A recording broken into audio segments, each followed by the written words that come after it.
Hello, we're Joe and Joaquin, and today we're talking about the proposals to address harms and structure affecting immigrants in the United States. Before we dive into our policy proposals, it is important to acknowledge the concept of open borders. Open borders refers to the idea that people have a right to move across national boundaries. The concept is rooted in Article 13 of the Universal Declaration of Human Rights, which declares everyone has the right to leave any country, including his own, and return to his country. Although the idea of open borders sounds appealing, there are significant challenges. For one, nation states today are structured around the idea of having sovereign territories, which are defined by borders in order to protect populations, resources, and security. At the moment, we are not making an argument for open borders as it shifts the focus of our discussion from more pressing and immediate issues to debating theoretical concepts that don't address the realities of immigration. Focusing on open borders would undermine efforts to improve assistance policies for immigrants, which are more immediate and achievable. The first proposal we will suggest is simple yet impactful. We suggest a policy that allows all residents, regardless of their immigration status, to obtain a driver's license. This will be a statewide implemented policy, so specifics of the policy will be determined by each state, but the general idea is to open the ability for everyone to have the option to obtain a driver's license. In order to understand why we think this policy would benefit migrants and help address the harms some individuals face, we will use a theoretical triangle to analyze the proposal. In this triangle, we have practically effective, politically feasible, and morally permissible. When looking at practical effectiveness, we want to determine whether the proposal will address the harms immigrants face. Research has shown that driving is more than just a means of transportation. It is essential for mobility and opportunity. Before New Jersey passed the Bill A4743/S3229 in 2019, allowing everyone, regardless of citizen status, to obtain a driver's license, undocumented migrants reported losing hours and days of work due to a lack of transportation. In the study conducted in New Jersey before the legislation was passed, residents stating ruling out the idea of other opportunities since they can't drive legally to find a better job. Migrants without a means of transportation because they lack a driver's license forgo job opportunities with better wage options and often spend up to 2 hours getting to work and another 2 hours getting home. Additionally, a driver's license serves as a form of identification that can be used in schools, hospitals, and banks.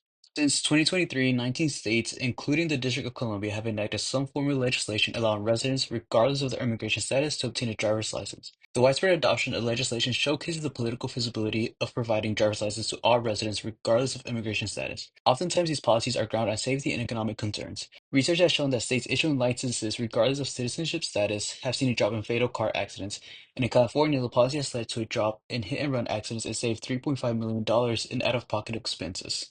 In order to determine more permissibility, we need to understand the groups that are most burdened by the policy. This includes American taxpayers, government administration, and migrants themselves. American taxpayers and government administrations would be concerned with the financial cost of implementing such a policy proposal. In Nevada, for instance, the policy cost over $700,000 during the first year of implementation. This required opening new Department of Motor Vehicle offices and increasing the number of employees to deal with the increase in requests of the DMV. Migrants also face a burden that could be called a time tax. Migrant workers often have hourly jobs that are less flexible with their schedules. This would be a burden on migrants attempting to obtain a license by studying for the exams, scheduling appointments, and appearing in the DMV. There's also a cost to accessing a license, from the DMV fees and insurance costs to lost wages when appearing at the DMV during work hours. However, these burdens can be justified by the economic and community benefits and the impact on migrants themselves. As mentioned before, similar policy proposals have highlighted the economic benefits. For example, in Nevada, where the initial implementation of the policy cost taxpayers over $700,000, the policy also brought in an additional $1.4 million of revenue to the DMV. Additionally, according to a study conducted in Illinois, if more individuals were licensed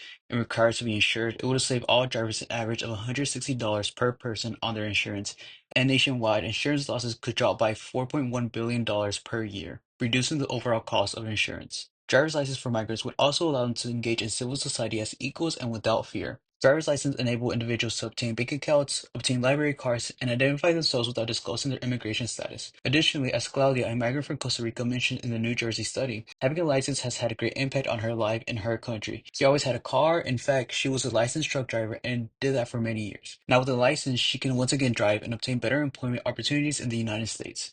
Overall, we think this policy would be practically effective, politically feasible, and morally permissible, as the burdens of implementation do not outweigh the benefits generated. And the driver's license eligibility expansion would also help with the employment opportunities discussed in our second policy proposal.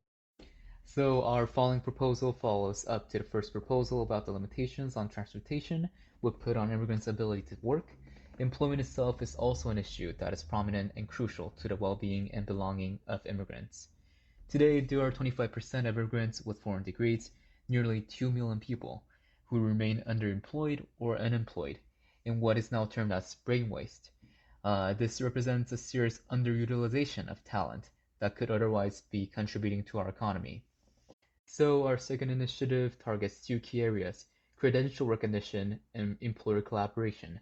It would streamline the recognition of foreign degrees through partnerships with licensing boards and fund certification programs to help immigrants meet the US standard in fields like healthcare and engineering.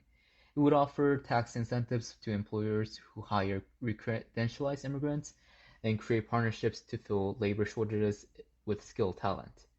Canada offers a compelling example of how to address this problem at a national scale.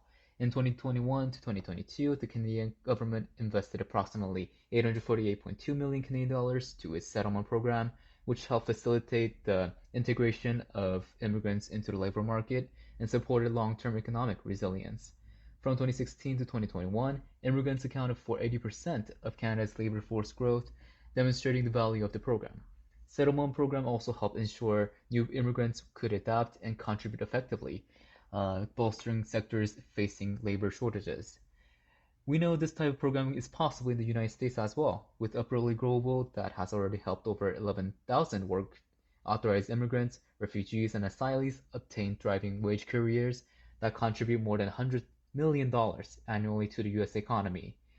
Our entire economy can further thrive with using full potential of our resources. Later on, having immigrants be in appropriate employment would eventually lead to certain negative stereotypes regarding immigrants' intellectual or job capability be dismantled. Given the larger size of US immigrant population, a $1 billion budget will allow for scalable program infrastructure. This would represent less than 0.02% of the US federal budget, making a relatively modest investment with significant potential returns.